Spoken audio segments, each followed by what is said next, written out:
everybody, it's Susie McCrea, the host of The Susie Show, found on susiemccrea.com.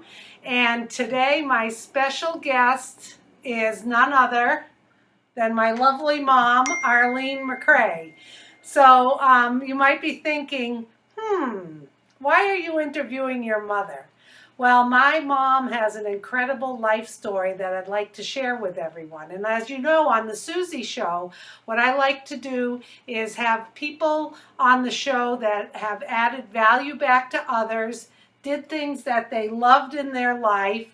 And my mom has an interesting story to tell about being a mom, going back to school, having a career, and doing things that she loved, and being able to manage all of that with such a large family. So Ma, her name's Arlene, so I guess I'll be a little bit professional for the interview, and I'll call you Arlene. But before we start the interview, we got to get something on camera very, very clear, okay? Mm-hmm.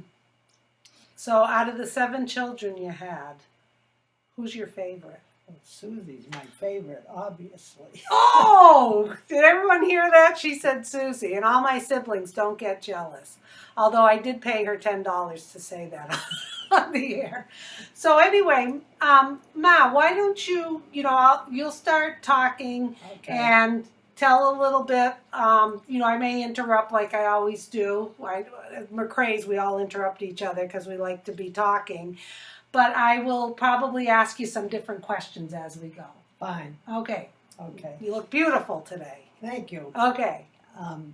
Well, I thought before I go into my entire life, I ought to give you a little background of where I came from, because that was really important in what I wanted to do and all.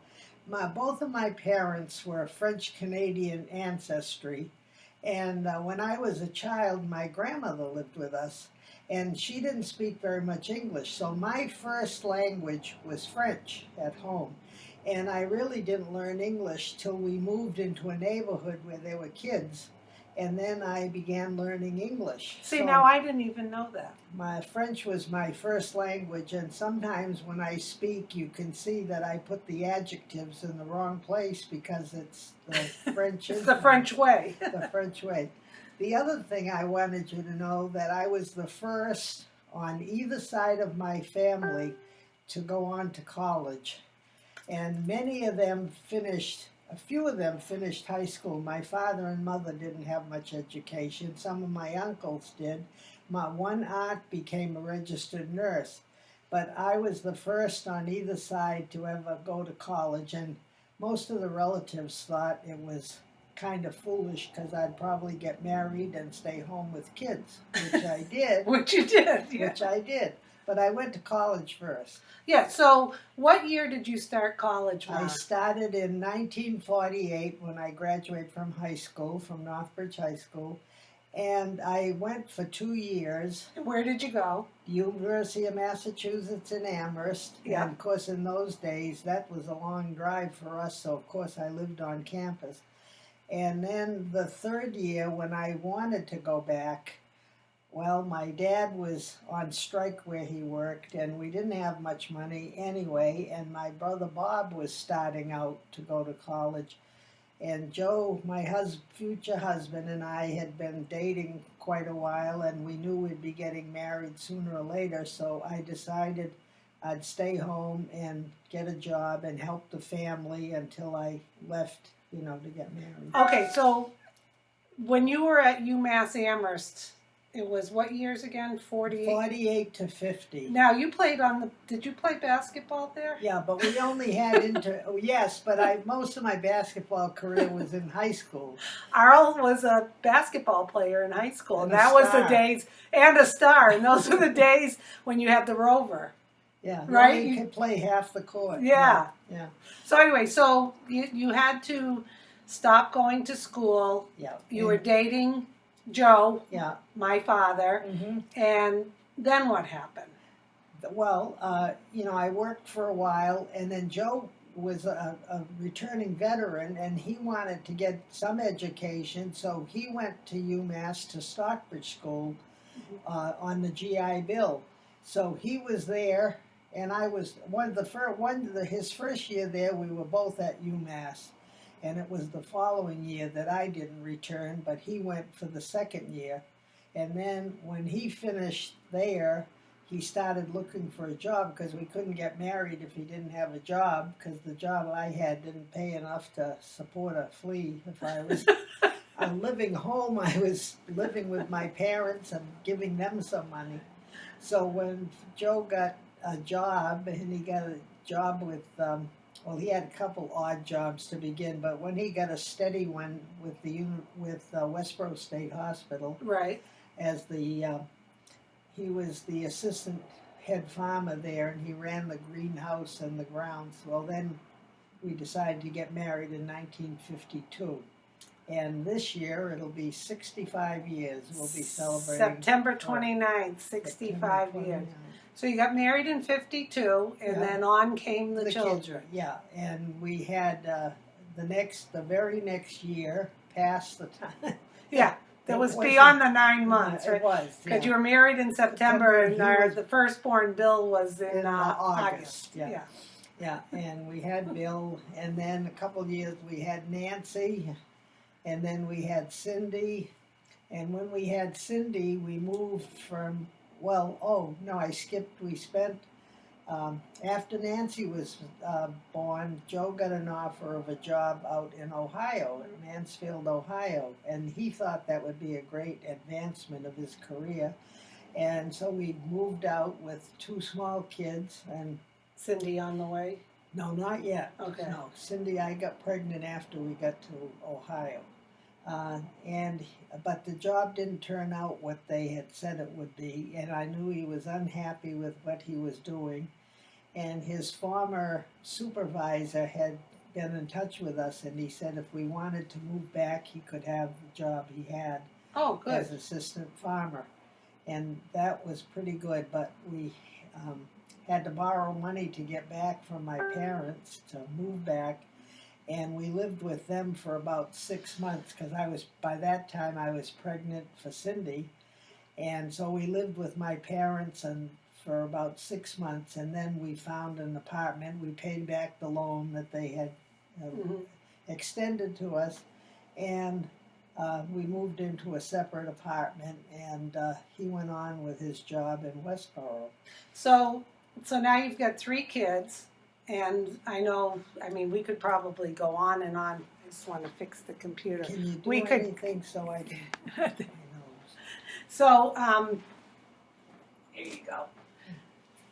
It's okay. There's no rules on the Susie show, so if you got to blow your nose, you can blow your nose. Oh, okay. So, just for the essence of time and whatnot, this is so interesting. We could do a whole thing about all of the kids and whatever.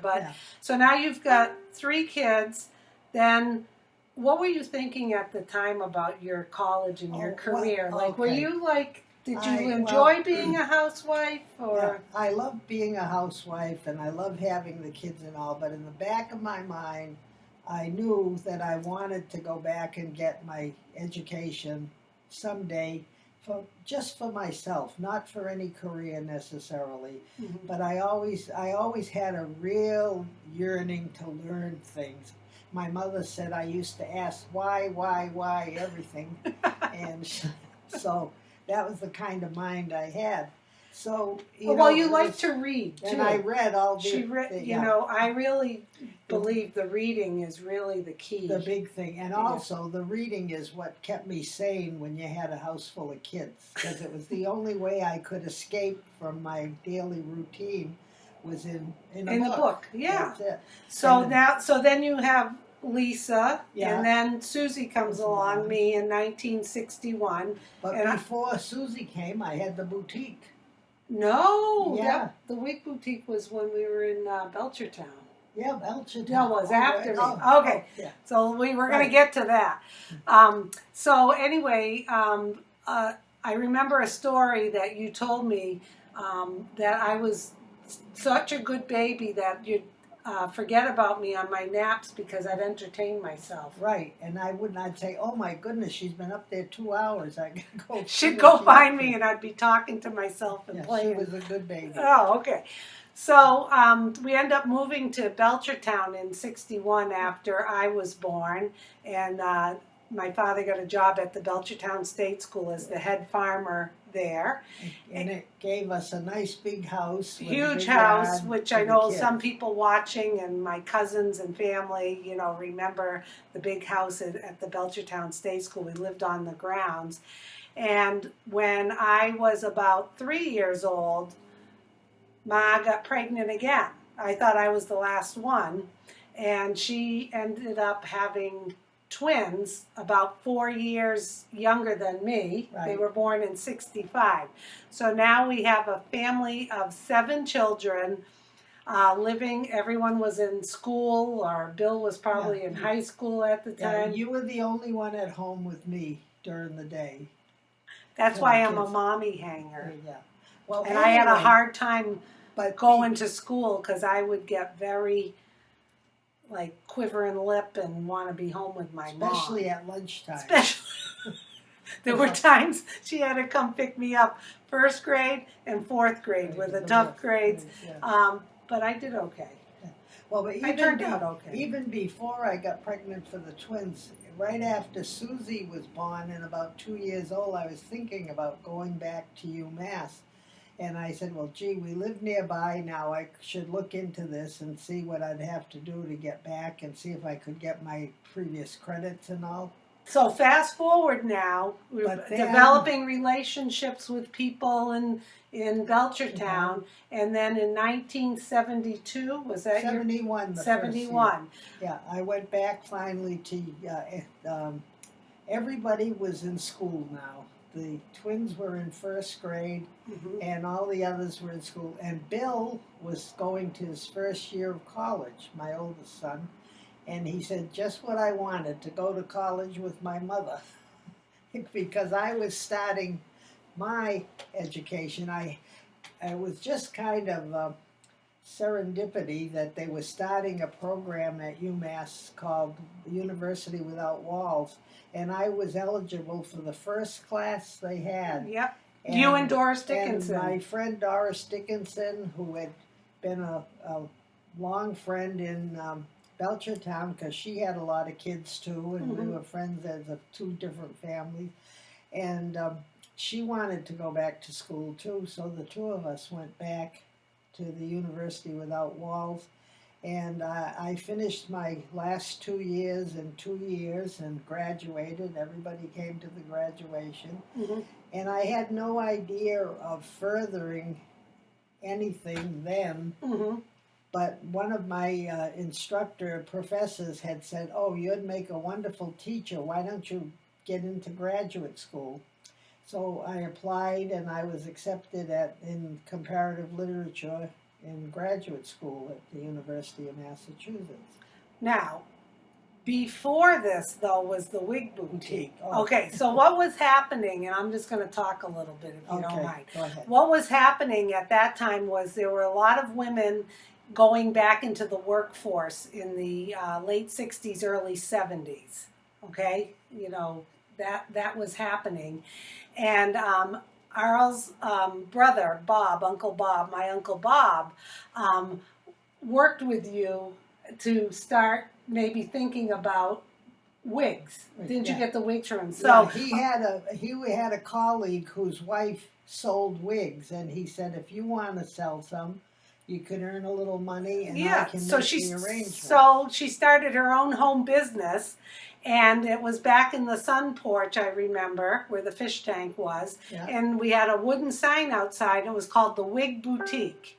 And so she would have those styrofoam heads with the wiglets you had. And a lot of women would come because at that time they didn't want to fuss with their hair, and wigs were in style to wear to work. Very popular at the I remember time. I wore one to 3rd grade. It was the day they were checking for lice. And they could get exactly what they wanted because I just had samples, and then I ordered per customer. They always got a personal wig. They didn't buy anything out of Right, our, those were all the samples that we used to Yeah. play around with, And and that I wore to third grade when they were checking. The school nurse was checking for lice. Lice. The day I wore a wig, I wore this blonde wig to school. I was a little nutty, but anyway, that just shows that you know, my mom was an entrepreneur at that time, back in the late '60s, early '70s. To have that business, and Yeah. did that help the income Oh of the yeah, family? I didn't make a lot of money, but whatever I made with it was, you know, as they say, pin money, extra money that I could spend, and it was so successful. I've got to tell you this because it's so funny. One hot summer day, and this was when I had decided to go back to UMass, and had closed the business. I said, I mean, I'll just sell my remaining stuff. I didn't have much stuff to sell, really, because most of them had been tried on, and you can't resell that. So I had samples in my where the Wig Boutique was, and I said, I'm just going to close it up, and because I was going to be entering college in September, and this was in August, and I get a phone call from the IRS. And they want me to come out to Holyoke because they felt that I hadn't paid sufficiently in my income tax. So it's this hot summer day, and I had to make sure there was someone home staying with the kids. And I got in there, and of course, big mouth me, I walked in and I said to the guy, I said, you can't have much to do if you're going to spend your time interviewing me for such a small amount of money. He said, well, if you just sit right down and write a check for $40, we'll call it clear. And I said, for what? And he said, well, you must have made some money selling your inventory. Mm-hmm. And I said, what inventory? You know, I said, I never carried any inventory. I had a few samples, and everything was ordered specifically for a client. Yeah. And he said, well, just the same, if you write the check, we'll forget about it. And I said, I don't think so. Go Arl. $40 was a lot of money to me. And I said, no, I'll go see the man who does my taxes. Uh-huh. So when I got back home, I called him up, and he laughed, and he said, oh, for goodness sakes. He said, don't worry about it. I'll take care of it. But that's the I never heard that story. Oh, that's the last I heard of it anyway. So now on to grad school. Yeah. You get your master's degree, magna cum laude, right? Right. Didn't you have a 4.0? I had summa cum laude for my undergraduate. And then, yeah. Then I got my master's degree. I don't know if they specified on that. It's hanging on my wall, but I have a master's degree. Anyway. Yes. And then I was also enrolled in the PhD program, and I worked on that for quite a number of years. And I had all my coursework done. I would have had to have an oral exam and write a dissertation, but at that time, it was too near when Joe would be retiring, and the jobs that I could get, I'd have to transport the whole family like out to Nebraska or something. There were no jobs in the East nearby, and I had not thought of that much about a career. I had gotten what I wanted. I learned so much, and I studied just the things I really was interested in. And that you enjoyed. That I enjoyed. And whether I ever got a career out of it never entered my mind. But I did teach at UMass because, I had a master's degree, and they needed TAs, and I taught for almost 15 years writing and comparative literature. She's an excellent writer, and she's a Beowulf expert as well. So anybody watching and needs a paper about Beowulf, this is your lady. Well, my studies were medieval literature and philosophy, so that's what you read. She's very Chaucer, smart. Dante, and the like. She helped me with a lot of my papers. It's almost like you talk to her and magic comes out of her hand. A lot of Shakespearean stuff too. But I love teaching, and I love the students were great. They always seemed to enjoy my classes. Yeah. I tried to make them as interesting as possible. Here, the whole topic on this is you started school, you stopped. Yeah. You became a mom housewife. Yeah, and I loved being a housewife. I loved cooking. But you always kind of had that yearning. But what you Always. did was you waited until all of us were back in school for you to do your thing, and I so appreciate that. Oh. Because I always had you at home. Yeah, I used to. That's why I became a mommy hanger. I'd arrange my classes so that I could be home when the kids were home, or if the kids weren't home, Joe would be home. Right. I mean, if I wasn't home, Joe would be. So I'd have some evening classes. In the morning, when the kids went off to school, I didn't do any of the housework. I just studied. Mm-hmm. And then in the afternoon, when they came home, you can't study with the kids home. So I'd pay attention to them and make dinner. I made dinner every night. Yeah. And then after they went to bed, I'd continue studying. But by 11 o'clock, I was usually too tired. So if I had papers to write, I would set the alarm and get up early, like 4 o'clock. And I'd work until 6 or 7 on the papers when it was time to get the kids up and send them to school. Yeah, so the point being that when people say they want to have it all, sometimes you can't have it all at the same time. No, you can't. And some people do, but it seems like you had a good plan of how you wanted to do it. I never wanted to neglect the children, so I made sure my schedule would conform to my giving them the attention that they needed. Mm-hmm.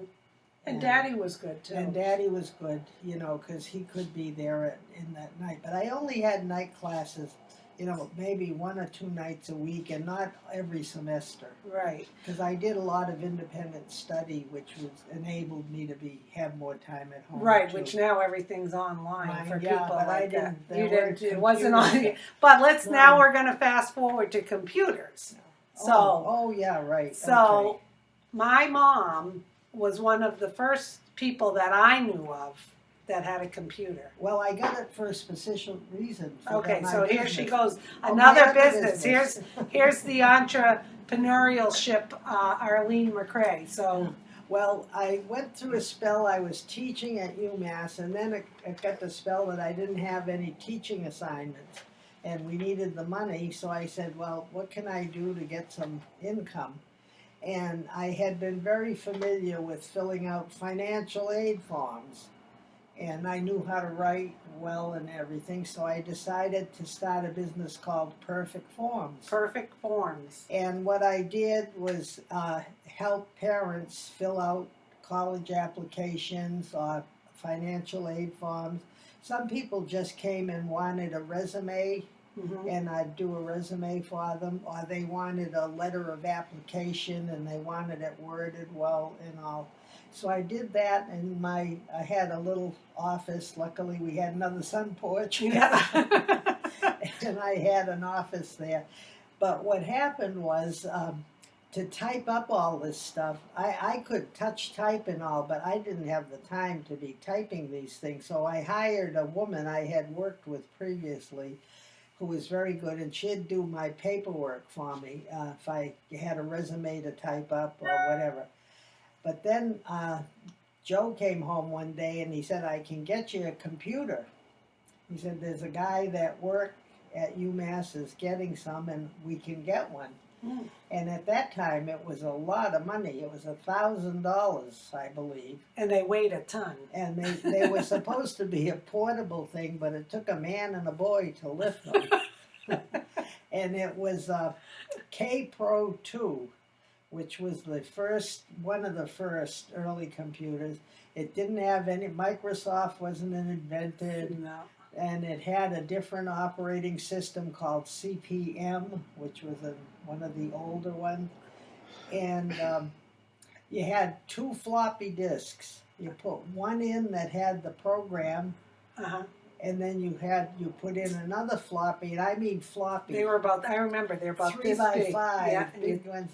And they were floppy. Yeah.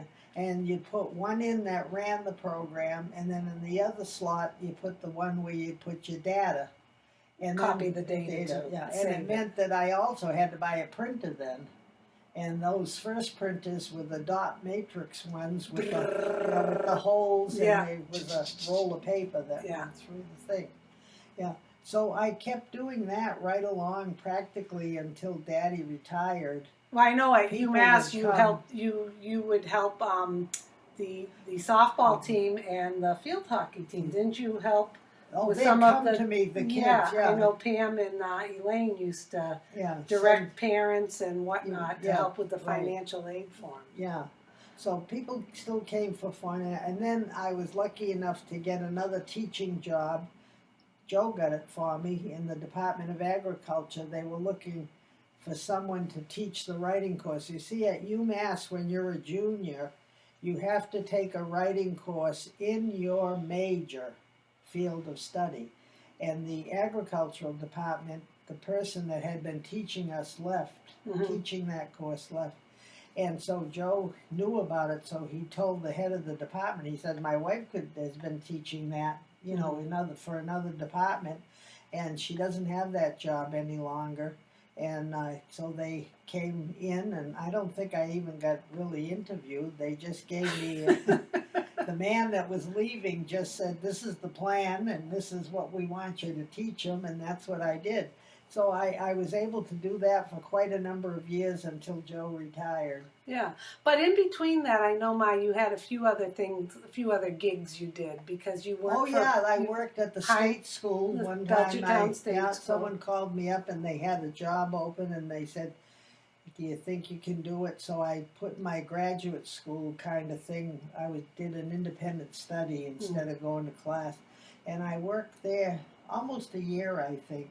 And I was then a friend of mine, Sheila Paget, someone I knew, she got a job for Highland Valley Elder Services. Highland Valley Elder Services, I remember. And I got hired there as a case manager, and I never took a social work case in my life. I mean, class in my life. But you did great. But I did great because it was just common sense what I was doing. Right. You know, and I worked there until I got the teaching job for the Department of Agriculture. Well, I do think that you say, you know, you didn't go to school for social work, but just think about all the things you did. Number one, when we did live at the state school, there were a lot of, and back then we called them patients, residents, that my mom would take into the house and teach them how to cook, how to clean.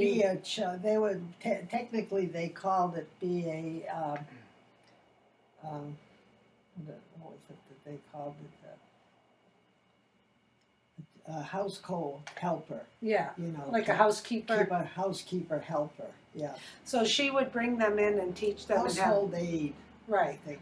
Yeah. And then dealing with the students you dealt with, teaching grooms you to do a lot of social work, especially with you know, the different ages and whatever that you're dealing with. And dealing with the one memory I remember, which I never thought would happen with a college student. I had a student's father call me up.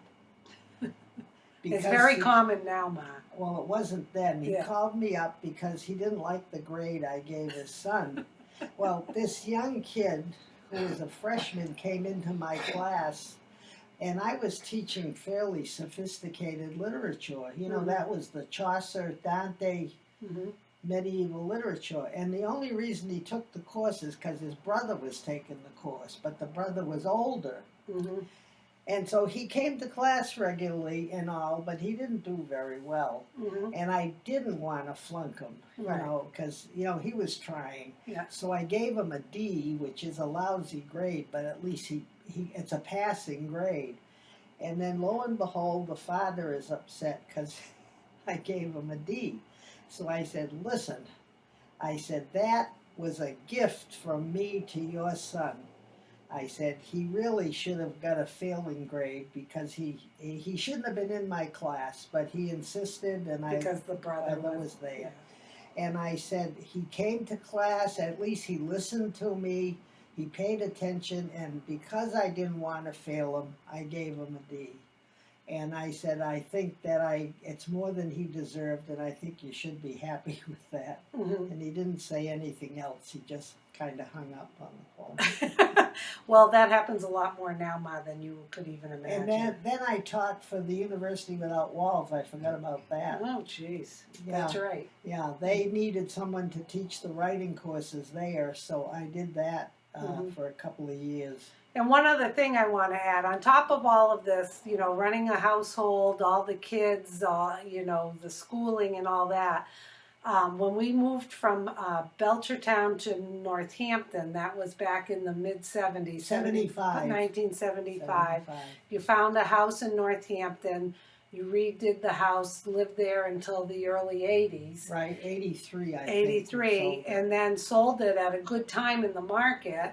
Found another house up in Greenfield, a fixer-upper. Yeah. So you were kind of like, you know, one of those house flippers way back. But what it did was you left Northampton and you went up to Greenfield, redid that house as an investment. The prices were very low there. Right, the prices were low up there, and then when it was time to sell, you really did well. So she was very good in the real estate market on her own, which allowed you and Daddy to be able to have a nest egg. Have a nest egg and go relocate to Florida. Yeah, because we're raising 7 kids and having them all get a college education or a nursing degree didn't leave much money for a nest egg. Yeah. So if we hadn't done that and made money on the houses we bought and rehabbed, we would have no nest egg at all. But luckily, we bought low and we were able to sell high and made profit on both houses. So it's all commendable. So I think what I want to do is we'll probably have you on again. Right? We're going to get Daddy on too. Yeah. Because we got other stories, I'm sure, to tell. But I think what's really great is to hear this, because I know a lot of the stories, but some of them I didn't know, like the IRS in Holyoke. That was a good one. But, you know, here's my mom. She's going to be 87 in November, and her and my dad's on the couch listening to this. He's 90, and they'll be married 65 years in September, so we'll be celebrating that. And the accomplishment I'm happy. That's what I was just going to ask you. See, we think alike. What is your biggest accomplishment? Oh, my biggest accomplishment is that I got 7 wonderful kids.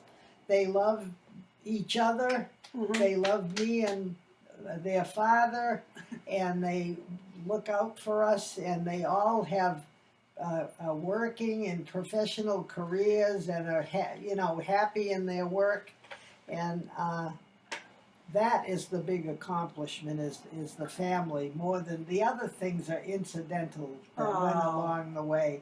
But they don't compare at all with raising the family. Has always been a joy. Even though there have been hard times, none of them ever caused me heartache or trouble, really. Well, that's nice to hear. Nobody got onto drugs or alcohol. Nobody cracked up their cars and got, well, maybe minor fender benders, but nobody came home with a... I don't think anyone's been arrested. And nobody was ever arrested. The police never came to the house because of the children or anything. We were good at hiding things, too. Well, they kind of covered for each other.